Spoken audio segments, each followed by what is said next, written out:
দলীয় কাজে মুখ্যমন্ত্রী মমতা বন্দ্যোপাধ্যায়ের মেদিনীপুর সফরের ঠিক আগেই ঝাড়গ্রাম থেকে পশ্চিম মেদিনীপুরে প্রবেশ করল 50টি হাতির একটি বিশাল দল।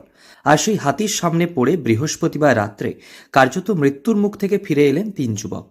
ঘটনাকে কেন্দ্র করে ব্যাপক উত্তেজনা ও আতঙ্ক ছড়িয়েছে মেদিনীপুর সদর ব্লকের মণিদহ ও ডুমুরকোটা এলাকায়। ক্ষয়ক্ষতি হয়েছে একটি মারুতি গাড়ি ও একটি বাইকের। বন দপ্তর ও স্থানীয় সূত্রে জানা গিয়েছে, বৃহস্পতিবার রাতে ঝাড়গ্রামের মানিকপাড়ার কুমারীর জঙ্গল থেকে কংসাবতী নদী পেরিয়ে মেদিনীপুর সদরের মণিদহ এলাকায় ঢুকে পড়ে একটি হাতির দল। বিঘার পর বিঘা ধান জমি মারিয়ে এবং ফসল খেয়ে নষ্ট করতে করতে শুক্রবার ভোর 6টা নাগাদ দলটি মেদিনীপুর ঝাড়গ্রাম সড়ক পেরিয়ে ডুমুরকোটার জঙ্গলে আশ্রয় নেয়। এই বিশাল হাতির দল দেখতে সাত সকালেই ভিড় জমিয়েছিলেন উৎসুক জনতা। আর তখনই ঘটে বিপত্তি। রূপসা এলাকায় রাস্তা পারাপারের সময় একটি হাতি আচমকাই তেড়ে আসে ভিড়ের দিকে। হুড়োহুড়িতে পড়ে যান 2 যুবক।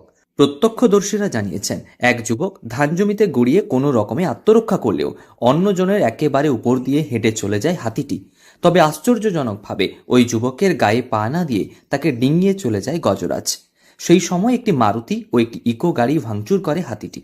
মানে একটুর জন্য যে রাস্তাটা যে পেরালো যেভাবে, মানে আর একটুকুর জন্য কাকু কাকু মারি তোমার সবকে ডেঙ্গি পেরিয়ে গেল হাতি, এমন ব্যবস্থা হয়। মানে কেউ তো রাস্তা ছাড়াতে বোঝেনি, ওই জন্যই কেসটা হয়েছে, মানে অন্য কিছু নেই। এখন আপাতত হাতি পেরিয়ে গেছে, রাস্তা পেরিয়ে গেছে।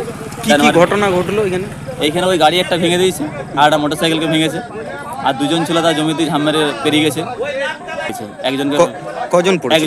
দুজন পেরিয়েছিল। একটা বেলার ছিল, ওকে ডেঙ্গি পেরিয়ে গেছে, চুলাচুলি হয়েছে, একটু টাকা লেগেছে। আর একটা বেলার গাড়ি ছিল, মারুতি ছিল, তার কাঁচ ভেঙে দিয়েছে, গেটলা লেগেছে একটু হালকা করে।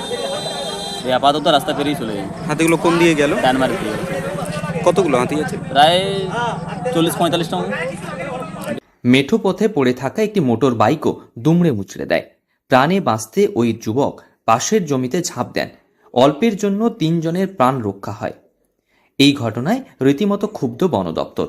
বন দপ্তর সূত্রে কড়া বার্তা দেওয়া হয়েছে, হাতির দলের গতিবিধিতে বাধা দিলে বা জঙ্গলে ঢুকে উত্ত্যক্ত করলে অভিযুক্তদের বিরুদ্ধে আইনত ব্যবস্থা নেওয়া হবে। এলাকাবাসীকে জঙ্গলে যেতেও নিষেধ করা হয়েছে। তবে হাতির হানায় ব্যাপক আর্থিক ক্ষতির আশঙ্কায় ঘুম উড়েছে কৃষকদের।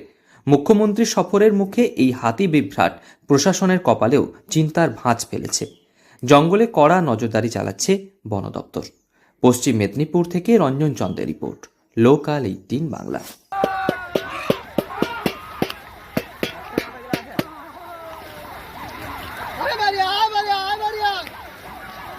এই যে মালটা নিবা, এই চলবে।